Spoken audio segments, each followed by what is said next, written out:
Salve Luiz Roberto, salve Mansur, grande Luiz, me ouvem bem?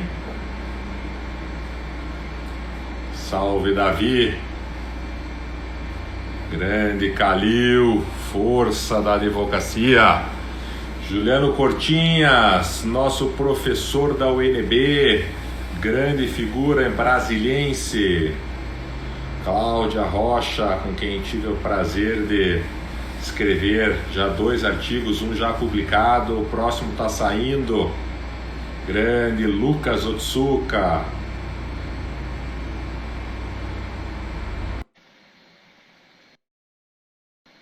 Juliano, firme aí, hein? Cabeça erguida. Vamos com tudo. Salve, Nayá, que alegria. Tudo bem? Salve, Marlos. Tudo bem? Me ouve bem? Ouço muito bem. E você, me ouve bem também? Também, super bem. Vou aumentar um pouquinho o volume aqui. Agora sim. Que legal. Obrigada aí pelo convite de vir participar aqui sobre esse assunto tão na hora. Uma alegria. E hoje é uma live diferente, fugindo dos temas de direito penal, fugindo dos temas de direito penal econômico, especialmente, e estamos recebendo a advogada Inayá Botelho nas nossas lives semanais, toda quarta-feira, 17 horas. Após a live fica gravado no IGTV aqui do Instagram. Novidade para quem está chegando agora, as lives agora podem ser com até 3 pessoas. Vamos ver se numa primeira oportunidade breve a gente já vai também fazer uma live com mais do que um convidado nessas quartas-feiras. Bacana essa ferramenta. E também fica gravado no Arnes de Oliveira e Andreasa no nosso YouTube. E iniciamos Aguinaldo Cardoso, Atitude Jur, salve, a Luciane Gomes, Alfa Travel, salve, salve. Todo mundo no chão, hein, Luciane? Ninguém levantando voo. Muito bem, saúde. E com a Inayá, nós vamos tratar hoje de imposto de renda. Todo ano o leão chega e todo ano a gente tem dúvidas do que fazer. E a Inayá é advogada. E antes de eu apresentá-la, Inayá, eu gostaria que você se apresentasse. Nas nossas lives a gente tem pedido para o nosso convidado especial se apresentar. E eu gostaria que você se apresentasse aos nossos ouvintes todos. Então, bom, meu nome é Inayá Botelho, sou advogada, especialista em direito tributário e direito administrativo também. Atuo nessas frentes aqui no escritório Arnes e Andreasa, sou sócia aqui e gosto muito de trabalhar aqui. E hoje vim aqui para conversar um pouco sobre o imposto de renda da pessoa física, cujo prazo aí para a apresentação da declaração está se aproximando, agora dia 30 de abril. E vim aqui para a gente trocar algumas ideias, falar um pouquinho de como funciona, eventualmente responder alguma dúvida que alguém tenha. Enfim, para a gente tornar esse assunto que parece tão complicado um pouquinho mais fácil. Legal. A Inayá é uma pessoa super humilde, ela é sócia do escritório há muitos anos. Ela não quis contar todo o currículo dela, mas durante a conversa vocês vão ver que a Inayá tem uma super característica, que ela é uma unanimidade entre os advogados, como uma pessoa competente, correta, dinâmica e que as pessoas gostam. Então, já entrou aqui o Kaique dizendo que essa advogada é sensacional, e vocês vão verificar que muita gente vai elogiar a Inayá durante a nossa live. E o Juliano Cortinhas, nosso professor da UNB, já fez uma primeira pergunta aqui, Inayá. Não é uma pergunta, deve ser. Eu até vou tomar cuidado com o Juliano Cortinhas, a gente tem que ler o comentário antes de falar em voz alta. Mas é boa, Juliano, boa. Quero saber como fazer para receber tudo que o governo me cobrou ao longo do ano. Não quero dar meu dinheiro para esse bando que está aí. Então, esse é um bom ponto. Mas a gente vai começar, Inayá, sobre o imposto de renda. Quem que é obrigado a declarar o imposto de renda agora no dia 30 de abril de 2021? Bom, realmente pagar o imposto não é a parte que a gente mais gosta, né? Mas é uma parte que a gente tem que fazer. E como eu digo, a gente tem que pagar o imposto corretamente. Nem um centavo a mais, nem um centavo a menos. Neste ano, tá, da declaração do Imposto de Renda 2021, tiveram algumas pequenas alterações, mas não suficientes para dar um alento que a gente queria, né? Porque todo mundo gostaria muito que o valor dos rendimentos aumentasse para diminuir a carga de pessoas que sofrem a tributação. Né? Mas hoje, no Brasil, quem tiver rendimentos tributáveis, seja de salário, rendimento de aplicação financeira, recebimento de aluguéis, enfim, todas essas situações que são rendimentos tributáveis e esses rendimentos ultrapassem R$ 28.559 no ano de 2020, tem que apresentar a declaração. As pessoas também que tiveram recebimento de valores isentos e não tributáveis, como, por exemplo, rendimentos que você recebe na sociedade, que são isentos, ou recebimento de indenizações que sejam superior a R$ 40 mil, também precisam entregar a declaração. Né? Isso não quer dizer necessariamente que a pessoa tem que pagar o imposto, mas ela tem que declarar para apresentar suas deduções, eventualmente, e pagar o que tiver que pagar. Né? Os produtores rurais tem uma regrinha um pouco diferente para eles. Então, as pessoas físicas que exerçam atividade rural, que exerceram atividade rural no ano de 2020 e faturaram com essa atividade mais de R$ 142 mil, 142.700 e alguma coisa, também tem que declarar. Ou se tiver um rendimento menor que esse, mas vão compensar prejuízos dos exercícios anteriores, também tem que declarar o imposto de renda. Né? Quem tinha posse de imóvel até 31 de dezembro, imóveis, bens e direitos acima de R$ 300 mil, também tem que apresentar a declaração. Tá? A regra também é... Fale, Marcos. E, por exemplo, eu tenho um imóvel acima de R$ 300 mil, mas eu não recebi no ano mais do que R$ 28.559,70. Eu preciso declarar o imposto de renda ou sou isento? Você precisa declarar. Isso quer dizer, que você não vai quer dizer que você tem que pagar o imposto, como eu disse, mas você tem que prestar essa informação para a Receita Federal.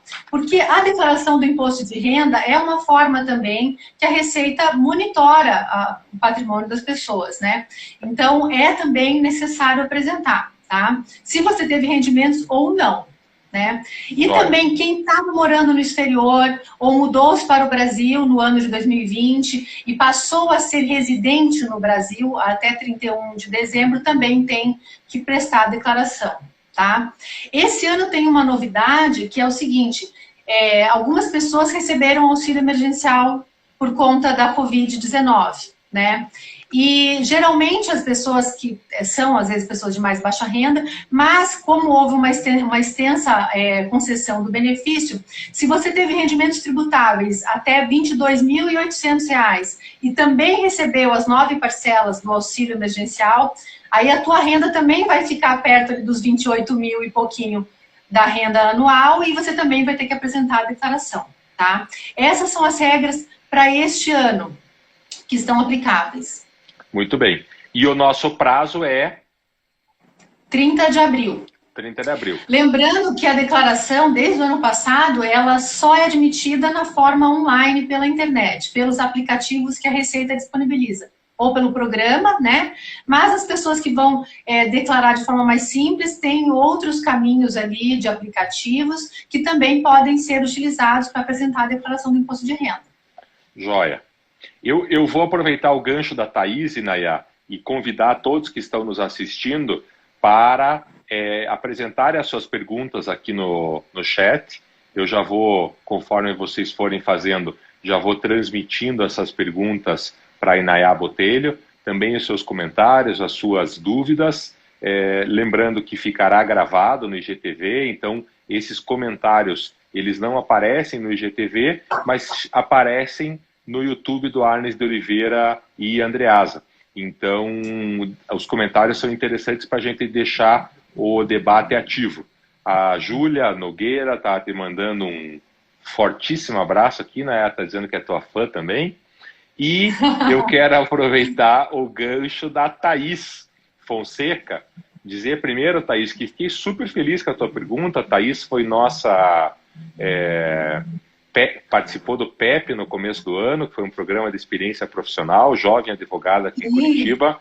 Ela está avisando que ela já comprou ações na Bolsa, espero que sejam muitas ações, Thaís, que você merece. Ela não vendeu, ela quer saber se ela declara essas ações no imposto de renda dela, Inayá. Tem que declarar, Thaís. Ainda bem que você já está se precavendo, fazendo investimentos, é isso aí. O advogado tem que, né, hoje em dia, saber investir o seu dinheiro. Todos os profissionais liberais, né? Não dá para a gente depender só de uma fonte de renda. Então, parabéns aí pela iniciativa de capitalizar seu dinheiro na Bolsa. Veja, você precisa declarar sim, tá? Mas aí você vai declarar isso como um ativo, ou seja, porque isso é um patrimônio que você tem, é um ativo. Tá, essas ações. Porém, o imposto que você teria que pagar por conta você só vai pagar quando você tiver o rendimento que você vai receber. Então, você tem que consultar ali para saber se você teve rendimentos nessas aplicações. E, em geral, essas aplicações têm um rendimento, o imposto já é pago ali na hora, na fonte, né? Então, você só vai ter que declarar e, eventualmente, informar na Receita, na tua declaração, que você recebeu esses dividendos. E o imposto provavelmente já está pago, né? Porque é tributação exclusiva, tá? Essa pergunta é muito interessante, Thaís, e a Inayá encaminhou bem, porque a gente pode aplicar na Bolsa através de corretoras, e daí a corretora facilita esse serviço. Exatamente. Quando da declaração do imposto de renda, mesmo com a corretora facilitando, é uma grande confusão, e é possível, e talvez seja até o mais correto, que as pessoas façam as suas próprias aplicações. E aí fica a dica da Inayá de como que deve fazer essa declaração. Legal. Até Marcos, falando assim sobre... Às vezes, quando você tem muito investimento em bolsa, né? E compra e vende muita coisa, realmente fica bem trabalhosa a declaração, né? Então, dependendo da quantidade que você tiver, se você não for um especialista no tema, não tiver, assim, muita familiaridade, é bom até, às vezes, contratar um contador para te ajudar. Tá? Porque realmente é um pouco mais trabalhoso, não é que seja complexo, é trabalhoso, porque hoje o sistema da Receita Federal, principalmente, vamos ao programa gerador, ele é muito intuitivo, pelo menos eu acho relativamente fácil de acessar e mexer, se você tem uma noção de computador e tal, né? Mas as informações com relação à aplicação em bolsa realmente às vezes exigem um pouco mais de atenção, e dependendo da quantidade, acho que vale a pena investir, contratar um contador para te ajudar. E até nesse ponto que você mencionou, Inayá, da complexidade, o Guilherme Lucchesi, que é o nosso presidente do Instituto Brasileiro de Direito Penal Econômico, está conosco também a Bibiana Fontela, nossa diretora do Instituto. O Guilherme fez uma pergunta que justo passa por esse ponto. Vale a pena puxar a declaração, a expressão que o Guilherme usou, pré-preenchida, por assim dizer, vale a pena puxar a declaração, exatamente, vale a pena puxar a declaração pré-preenchida do ECAC? Eu acho que vale bastante a pena, porque aí o que acontece? Se você já está declarando há vários anos, né, está no programa gerador ali, isso é bem fácil de fazer, ele automaticamente já puxa do ano passado, né, vamos usar o termo puxar, que o Guilherme usou, e automaticamente já preenche várias informações, por exemplo, o número de conta, os imóveis que você tem, então você não precisa ficar preenchendo tudo novamente, tá? Então vale bastante a pena. Quando você não tem o costume de guardar efetivamente, não tem como puxar, o ECAC com o certificado digital, para quem tem, também é possível baixar, tá? Para o contribuinte que não tem certificado digital, a Receita Federal geralmente fornece isso, mas agora com esse atendimento mais restrito por conta da Covid, da pandemia, eu acho que aí a pessoa vai ter que preencher tudo, mas vale muito a pena puxar, tá? Obrigada pela pergunta, Guilherme. Legal. E apareceu aqui na tela o William Feitosa, é um amigo, grande, fraterno amigo do interior de São Paulo, professor, um membro do Simpósio do Tabaco, que é um grupo de especialistas em charuto. O William é um das lideranças. Ele pergunta, e é interessante, Inayá, se a gente já puder orientar, se for usufruto que não foi declarado em 19, nem em 20, vai dar algum problema para a declaração? Bom, aí tem que entender como é que é esse usufruto, né? Se ele é usufrutuário, se ele é o proprietário.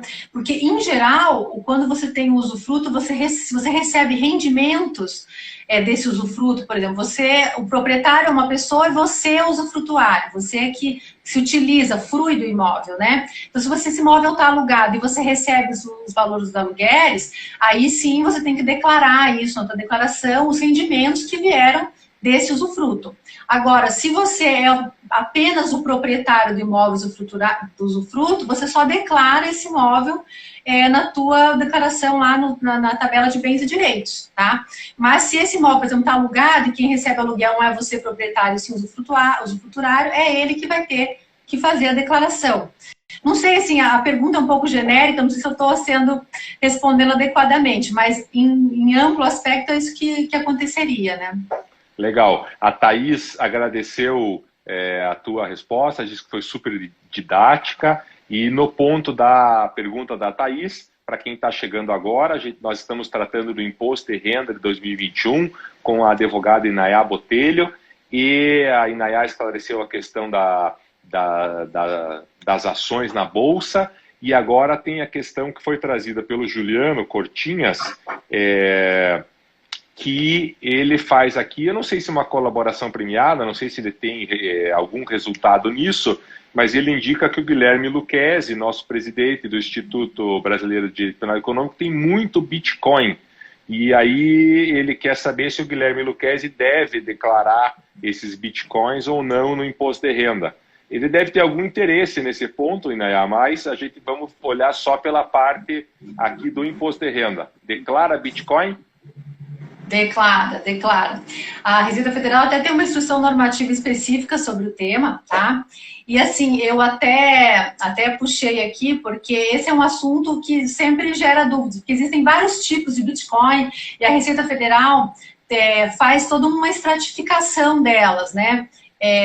Que, enfim, criptoativos, aí tem criptoativos que são do tipo Bitcoin, que tem certificação, etc e tal, mas tem que declarar, sim, lá no campus também de bens e ativos e direitos, tá? Porque também se considera, se você vendeu a Bitcoin em 2020 e teve algum ganho de capital, isso também gera imposto, gera ganho de capital e também é tributado, tá? Bem direitinho. Mas quem tiver mais dúvidas, eu recomendo muito que existe uma compilação de dúvidas que a Receita Federal deixa disponível, que ele chama de Perguntão, Perguntas e Respostas RPF 2021. Lá, se você digitar Bitcoin, vai aparecer, criptoativos, vai aparecer. E lá ele explica bem direitinho, passo a passo, como você faz para declarar. E eu acho bem simples também, tá? Bem simples. Da mesma forma que é mais fácil do que declarar as ações, inclusive, tá? Mas tem que declarar sim, porque hoje já se reconhece o valor patrimonial que as criptomoedas possuem. Muito bom. O William agradeceu a tua resposta sobre a questão do usufruto. Evidente, William, que se tiverem outras questões, pode continuar aqui no nosso chat perguntando. O Guilherme diz que não são tantas ações tantos bitcoins que ele tem, que é a intriga da oposição, mas eu fiz questão de fazer a brincadeira do Juliano, porque é a real mudança do nosso atual sistema. Nós estamos saindo de um sistema entrando em outro. Veja as duas primeiras perguntas que apareceram, nós estamos tratando de ações na Bolsa e de bitcoins.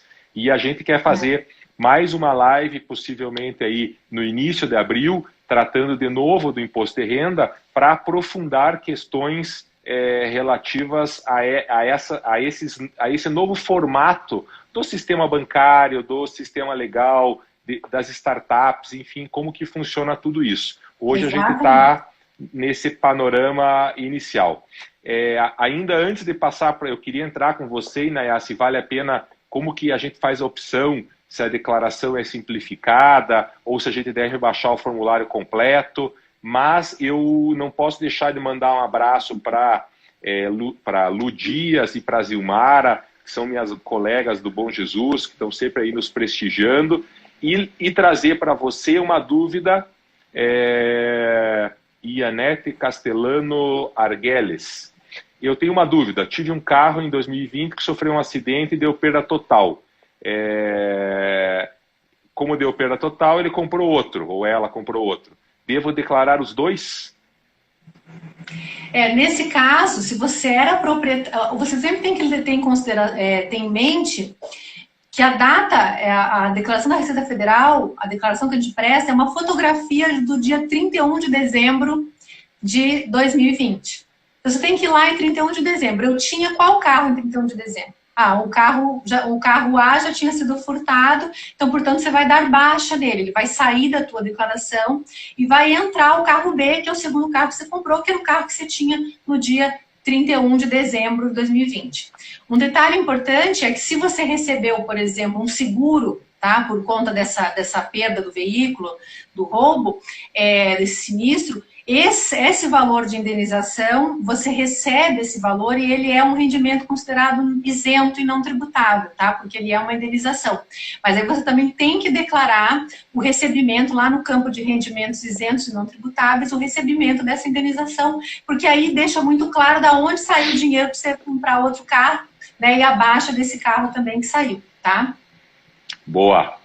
Se vocês estão gostando da live, pega o aviãozinho aqui do lado direito, encaminha para os amigos, chama os amigos para participar e assistirem conosco.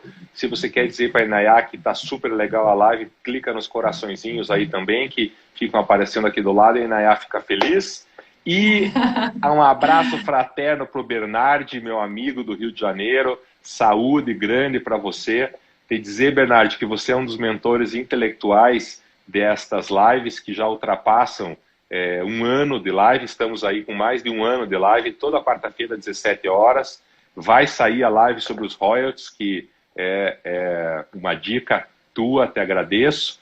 E nós vamos então, Inayá, para a questão da declaração simplificada ou da declaração completa. Sempre o contribuinte, ou seja, todos nós temos essa dúvida. Como é que a gente faz a opção por uma ou por outra forma? Veja, é uma decisão que a gente tem que tomar todas as vezes antes de fazer a declaração, tá? Isso vai depender muito, Marlos, da quantidade de despesas que o contribuinte tem a deduzir.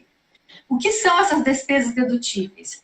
São todas aquelas despesas que a Receita Federal autoriza que o contribuinte faça o abatimento da base de cálculo do imposto, diminuindo assim o valor do imposto. Então, vamos supor que você tem ali para pagar no ano R$10.000 de imposto de renda, tá? Por conta dos rendimentos que se auferiu. Isso desconsiderando o retenção na fonte, tá? Calculando o valor do imposto. Se você teve gastos com educação própria de dependentes, se você teve gastos com dependentes e também com saúde, tá? A Receita autoriza que você deduza esses gastos dessa base de cálculo. Então, a base de cálculo que era 10 passa a ser R$5.000 e o imposto vai incidir sobre essa base de cálculo reduzida, tá? Não são toda e qualquer despesa que a gente pode deduzir, tá? São despesas com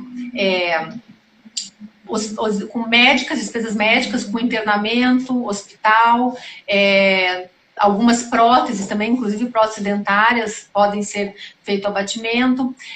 Como dependentes, pelo número de dependentes, tá? Com limite de R$2.275 por dependente.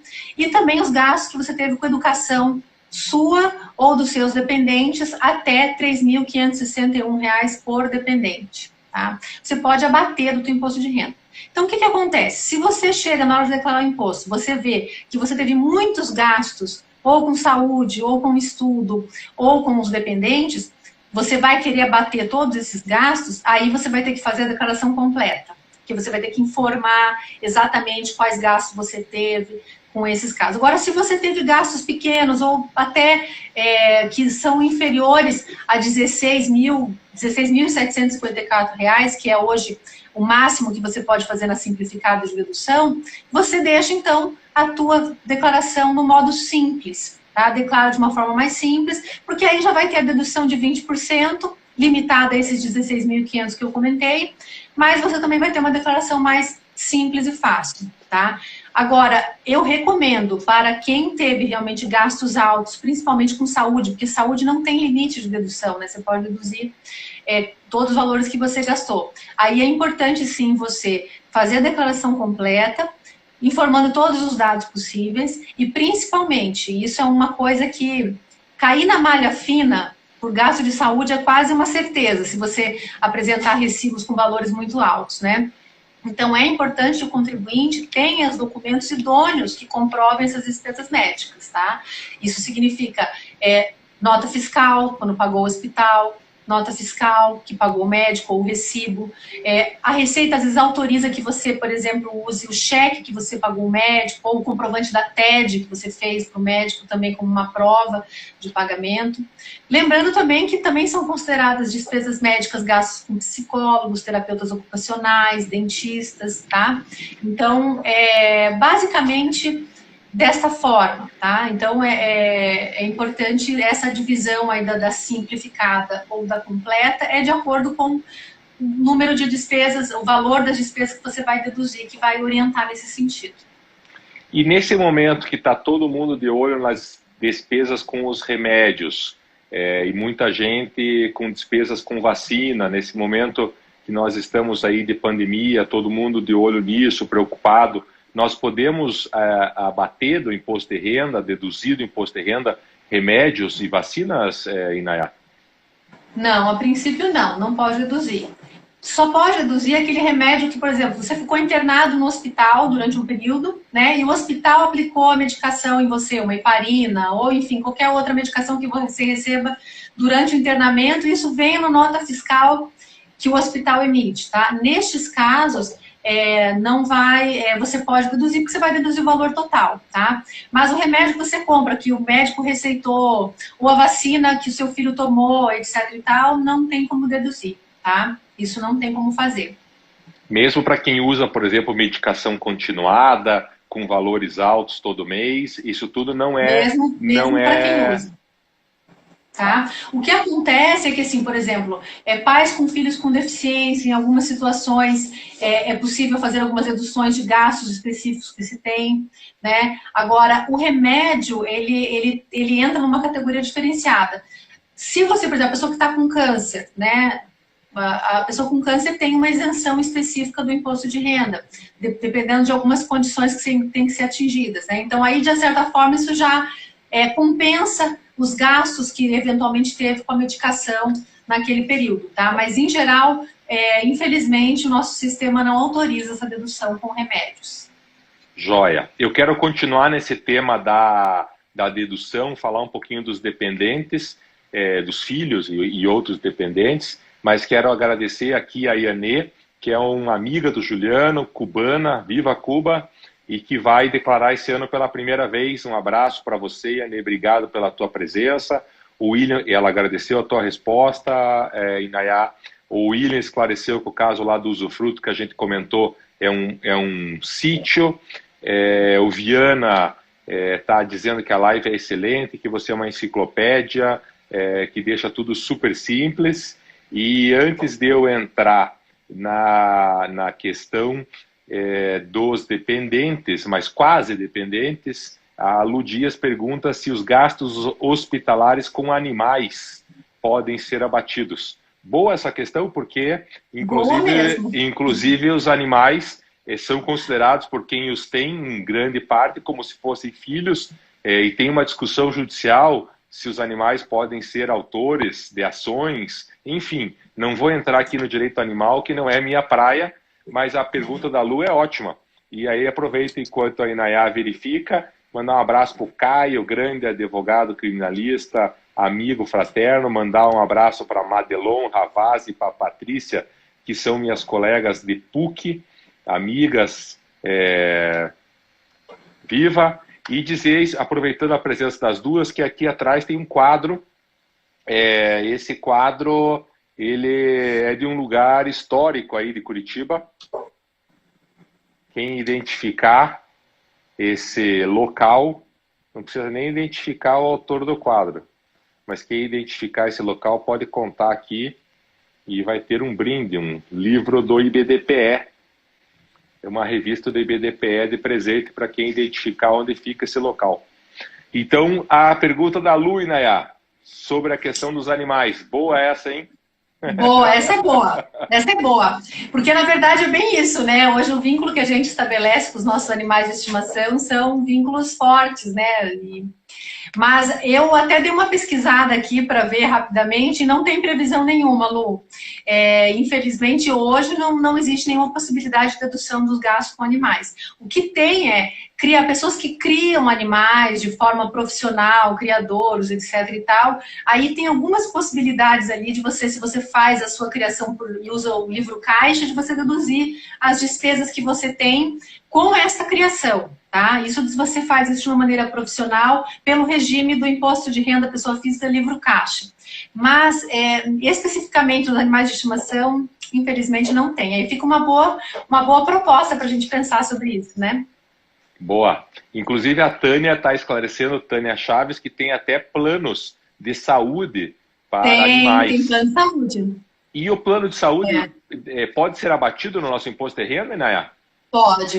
Pode ser sim, tá? Aquilo que você gasta do ano inteiro. Tanto é que você pode reparar que, em geral, os planos de saúde fornecem, né, no começo de cada ano, um informe sobre isso, quanto você pagou no ano passado, justamente para que você possa fazer essa declaração, tá? Só que aí tem alguns limites de dedução, eu não me lembro exatamente qual mas pode sim, com certeza. E a Tânia segue na pergunta, Tânia Chaves, 1958. Quem tem imóvel alugado precisa declarar o recebimento, mas quem paga o aluguel pode abater como despesa? A Tânia está querendo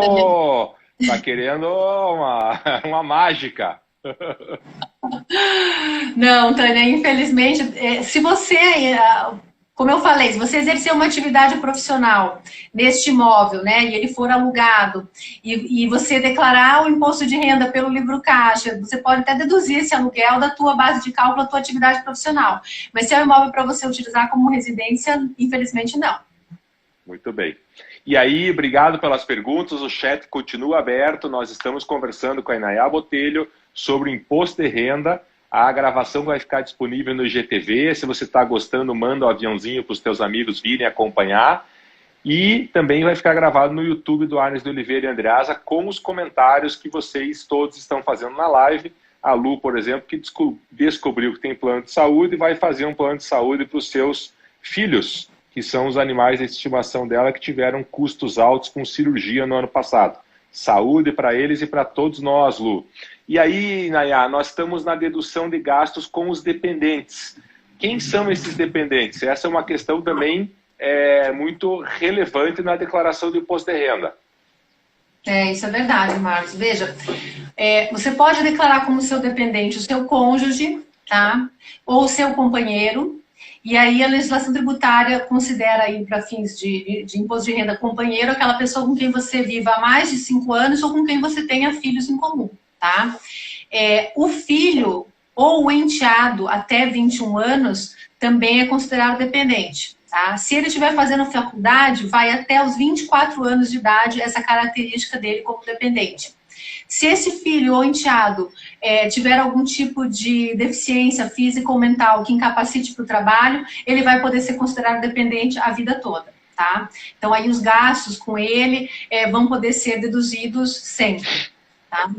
Se você tiver um irmão, um neto ou um bisneto que esteja sem a ajuda dos pais ali, que esteja sob a sua guarda judicial, tá? É importante a gente lembrar disso, você também pode declará-lo como dependente nas mesmas situações do filho, né? Ou seja,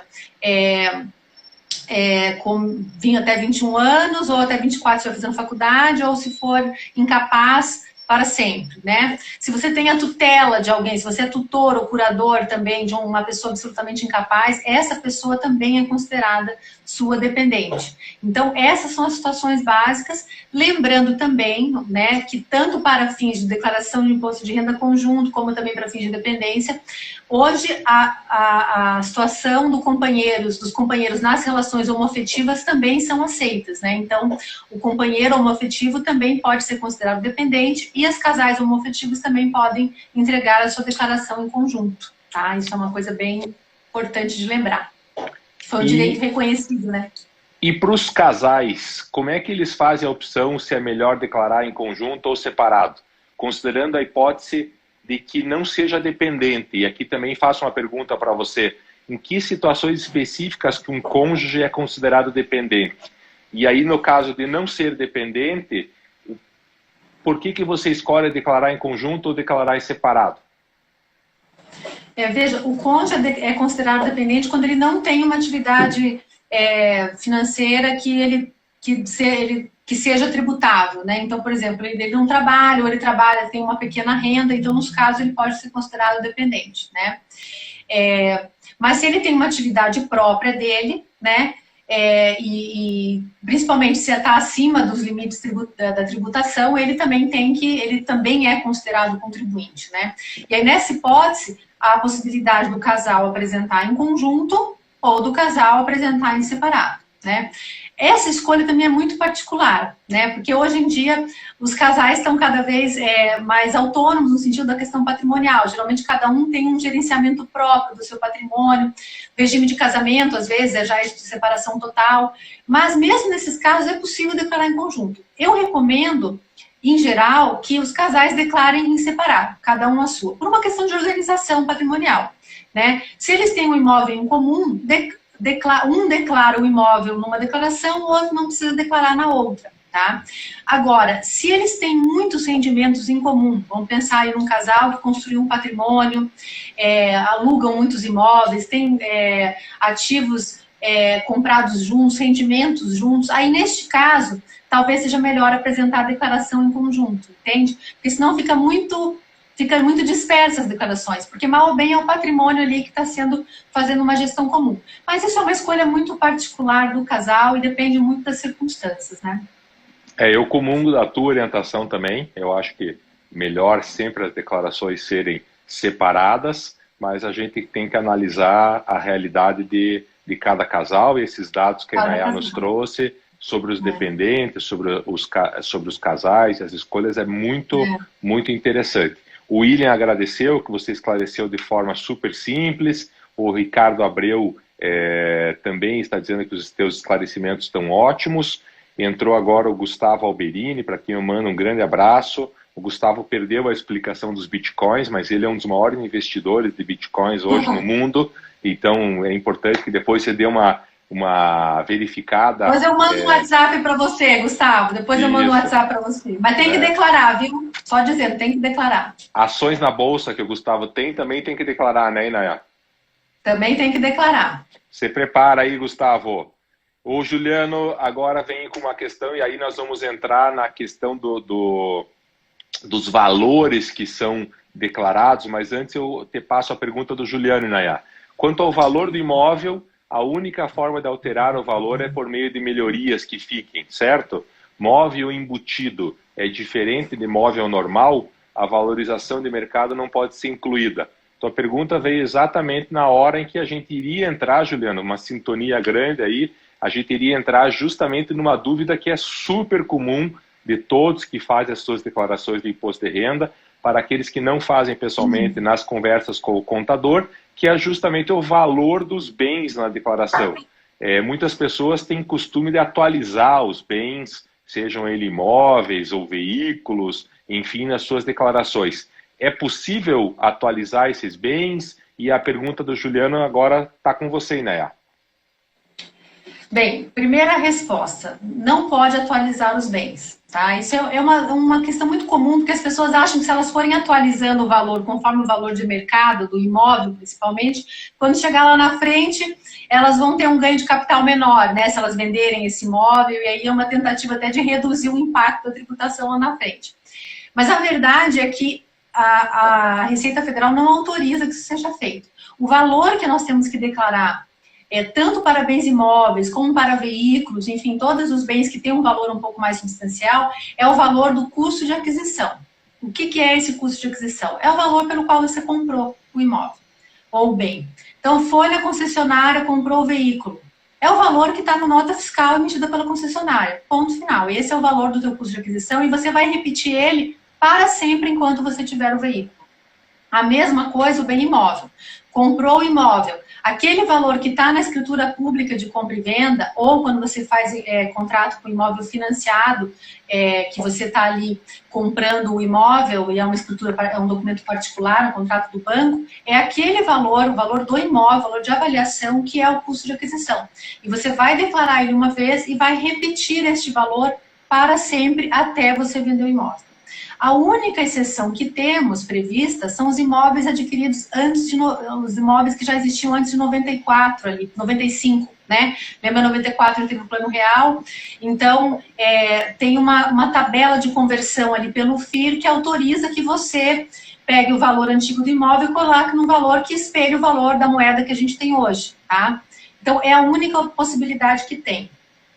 Respondendo à pergunta de quem fez a pergunta, Marlos? Desculpa. O Juliano Cortinhas, eu vou até repetir para ficar claro para todo mundo.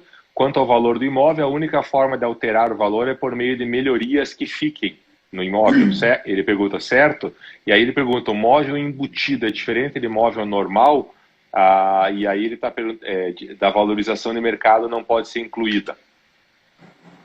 Essa questão das melhorias, Juliano, com certeza pode, tá? Então, o que acontece? Vamos supor que você compre uma casa e você reforma ela inteira, né? Então, obviamente, você está impondo uma série de melhorias que vão aumentar o valor do imóvel. Então, aí o que o contribuinte tem que fazer?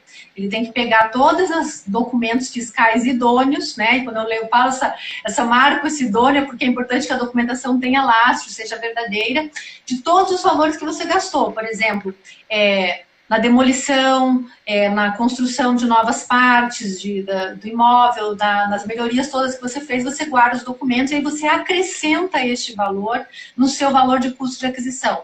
A mesma coisa quando você compra, por exemplo, um terreno, né, vazio, e aí depois você constrói uma casa em cima. Você averba a construção da casa e depois você acrescenta o valor que você gastou na construção da casa ao custo de aquisição do imóvel. Tá? Isso é possível. Com relação a essa dúvida específica do armário embutido, dos móveis em geral, eu acho complicado, porque o armário embutido, dependendo do jeito que ele for construído, ele se agrega ao imóvel, não tem como você tirar, e aí ele é uma melhoria permanente, né? Mas o móvel que você pode tirar e pôr, confesso para você que eu não sei, nunca vi acontecer da Receita Federal autuar alguém por isso, né? Mas eu acho, sendo conservadora, que só realmente aquilo que se acrescenta no imóvel que você não pode dele tirar, que você pode considerar nesse custo de aquisição, tá, Juliano? Espero que eu tenha ajudado a responder a tua dúvida. E a gente pode agregar o valor, Inayá, da questão da corretagem e também do imposto de transmissão? Isso são duas questões que eu fico perguntando, eu posso acrescer o valor? Pode sim, tá? Desde que você tenha suportado o custo econômico disso. Então, por exemplo, se na compra do imóvel, você que pagou a comissão do corretor, você pode acrescentar. E também aos custos de TBI que você efetivamente teve, você também pode acrescentar neste valor. Bem lembrado. Interessante. E o Juliano está agradecendo, está dizendo que está sensacional a live. Obrigado, Juliano. E aí, falando dos imóveis, isso é um ponto que sempre aparece nos debates também, Inayá.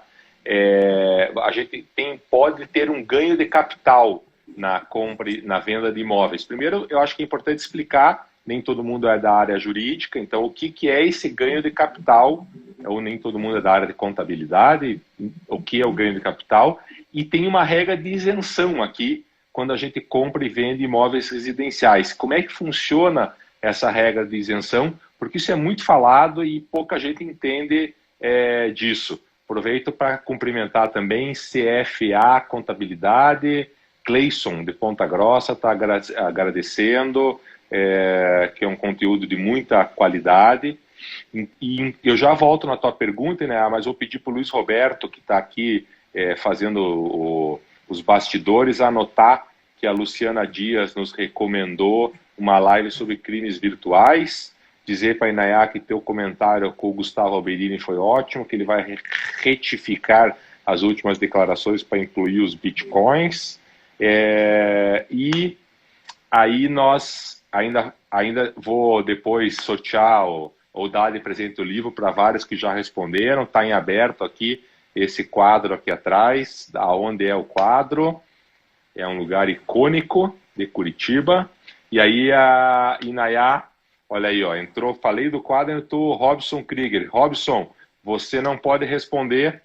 Quem acertar o local do quadro vai levar um livro, mas você não pode responder. E a Claudine está te perguntando sobre o ITBI e comissão. Se deixou de incluir no ano de aquisição, pode fazê-lo em anos posteriores? Boa, Claudine. Obrigada, Claudine, super querida amiga nossa. Veja, pode sim, mas aí vai ter que retificar todas as outras, né? Os últimos 5 anos para retificar e colocar certinho, né? Mas se você tem os comprovantes disso ainda, né? Porque tudo é muito importante lembrar que basicamente prova documental é tudo, né? Então tem que guardar os documentos disso certinho, comprovando que foi você que pagou, mas aí você faz a retificação e aí deixa em dia. Legal. E aí nós vamos para o ganho de capital na venda de imóveis e na regra de isenção. Esse é um ponto importante. Então vamos lá, vamos explicar então o que é o ganho de capital, né? O ganho de capital é aquele, vamos dizer assim, é o plus a mais que vem da venda do imóvel. Então, como a gente falou aqui, custo de aquisição. Por quanto você comprou o imóvel? Eu comprei um apartamento por R$200 mil há 3 anos atrás, né?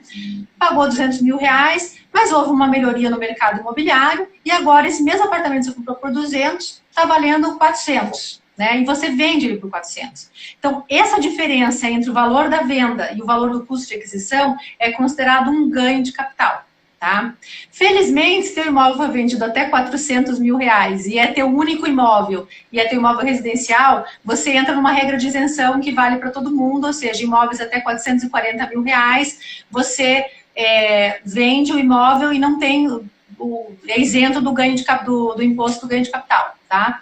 Agora, se esse imóvel é acima de R$440 mil, você eventualmente vai ter esse ganho de capital. O que existe, além dessa isenção para imóveis até 440 mil, é uma isenção extra, que é para quando você vende um imóvel residencial e compra outro em menos de 180 dias. Então, vamos imaginar a hipótese que você está vendendo sua casa, seu apartamento, para comprar um outro. Né, ou de menor ou de maior valor, não importa. Você vendeu esse imóvel, teve um ganho de capital ali, que eu expliquei, vamos supor, de R$200 mil, né, mas você aplica esse dinheiro que você da venda na compra de um outro imóvel. Se isso acontecer dentro de 180 dias, você está coberto por uma regra de isenção e você não vai pagar o imposto relativo ao ganho de capital. Porém, para você ter direito a essa isenção, você primeiro, precisa declarar isso no imposto de renda, tá? Se você estiver na faixa de isenção, você vai ter que declarar o imposto de renda só para informar isso para a Receita. E você não pode ter, se utilizado dessa regra de isenção nos últimos 5 anos. Então, por exemplo, se você vendeu um imóvel há 3 anos atrás, nessas mesmas condições, e já aproveitou dessa isenção do ganho de capital, se você vender agora, você não vai poder aproveitar. Né? Tem que ser a cada 5 anos que você pode aproveitar essa isenção. Tá?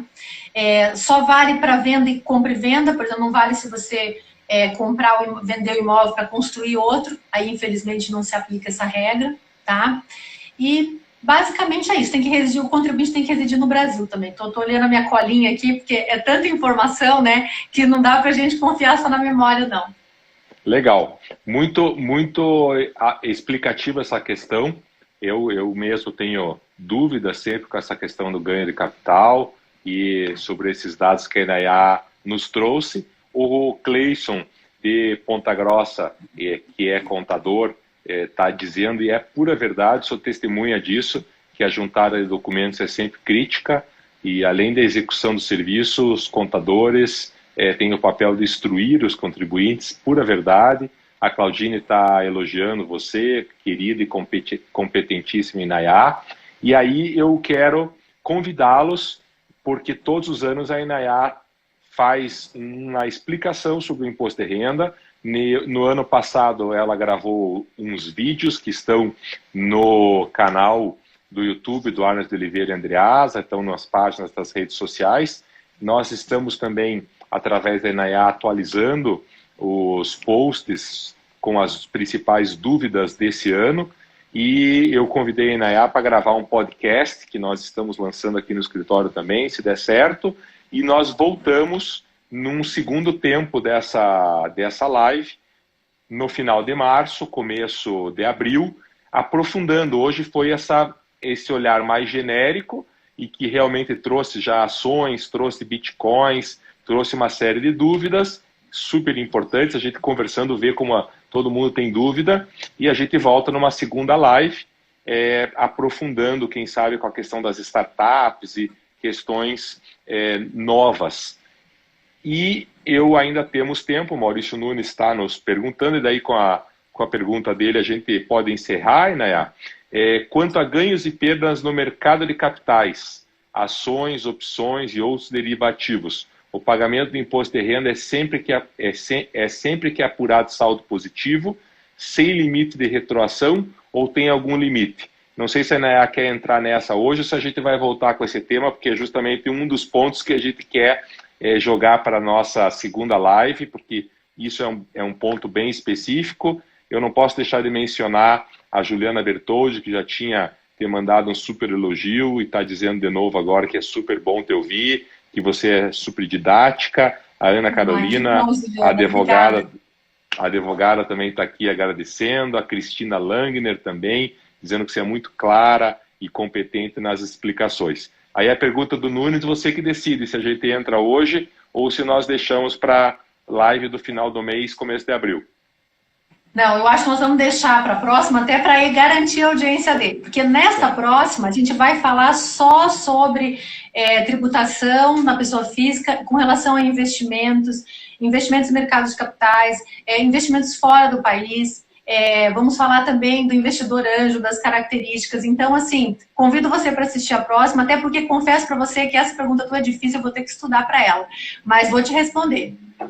Legal. E esse foi justamente o ponto que quando a gente debateu a live hoje de manhã, até a Fernanda Andreasa está aqui conosco, nossa sócia, a gente hoje de manhã teve a sugestão dela de entrar também nesse tema, e aí que veio a ideia de nós fazermos uma segunda live aprofundando esses pontos tão relevantes. O Juliano Cortinhas está te elogiando, e eu agradeço o Guilherme dizendo que é teu fã, a Lu Gomes, grande Lu, está mandando um abraço. Enfim, quero agradecer demais a presença de todos vocês, mas muito especialmente agradecer a Inaya, sempre com essa mega super gentileza, didática, competente, simples, e aí todo mundo entende. Parabéns, Inaya, muito obrigado. Obrigada. Eu que agradeço o convite, Marcos. Eu agradeço a todo mundo que falou aí, só nomes legais, eu não tenho como agradecer a todo mundo, mas todo mundo também eu adoro, né? Todo mundo bem, que eu gosto muito bastante. Então, agradeço muito aí.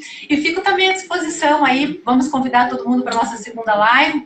E vamos saber quem acertou, que lugar é esse, Marlos Arnes? Conte para nós. Pois é, esse é um quadro do Rubens Manhoto, que foi pintado em 2002. E ele me chamou muita atenção. É lá do estúdio do Krieger, meu grande amigo. E ele é um lugar que me chama muita atenção. Vou pedir para o Luiz Roberto anotar aí as pessoas que responderam que ele fica na PUC, ou que ele é o antigo hipódromo de Curitiba. Meu avô, professor Oswaldo Arnes, era reitor da PUC quando ela foi transformada de universidade para a Pontifícia Universidade Católica do Paraná. E nós presenciamos assim um afeto, carinho que ele tinha por esse espaço que era o Prado Velho, é o chamado Prado Velho. Por isso que a região da PUC é chamada, o bairro mesmo é Prado Velho, porque ali funcionava o hipódromo de Curitiba antes dele ir para onde a gente conhece como Jockey, que hoje é um shopping ali no caminho que vai para Pinhais. E eu fiquei muito triste, foi aí que eu acabei adquirindo esse quadro, porque a PUC ela preservou só essa arquibancada. Na época em que ela foi transformada em Pontifícia Universidade Católica, nós não tínhamos mais todo o jockey, todo o hipódromo, mas tinha uma boa área ali. E a PUC, infelizmente, ela preservou só essa parte, o resto todo da PUC está transformado em estacionamento, o que é uma pena. E nesse momento de pandemia a gente vê como a gente erra enquanto humanidade quando faz essas opções por carros individuais, quer dizer, o transporte público é muito melhor e etc. Mas como a gente fez uma opção por carros individuais, a PUC não tinha mais onde os alunos deixarem seus carros e transformou-se tudo num grande estacionamento, preservou essa arquibancada. E é um local que a PUC hoje tem lá, do lado, uma concha acústica, enfim, é um lugar preservado, vale a pena dar uma olhada nessa história de Curitiba. Abreu, Ricardo, um dia você me conta essa história que você prendeu meu avô na reitoria. Você não deve ter sido o único que fez isso, porque meu avô, o professor Oswaldo Arnes, enfrentou N questões lá na PUC, e, enfim, embates entre estudantes e reitoria, e as histórias ficam, e o exemplo dele fica, e obrigado, depois eu quero ouvir a tua história. Então, quem respondeu que era na PUC, receberá um livro, uma revista do IBDPE, nosso Instituto Brasileiro de Direito Penal Econômico. Legal. Obrigado, Inayá, uma vez mais. Beijo, saúde a todos. Eu que agradeço, Marlos. Tchau, tchau. Tchau.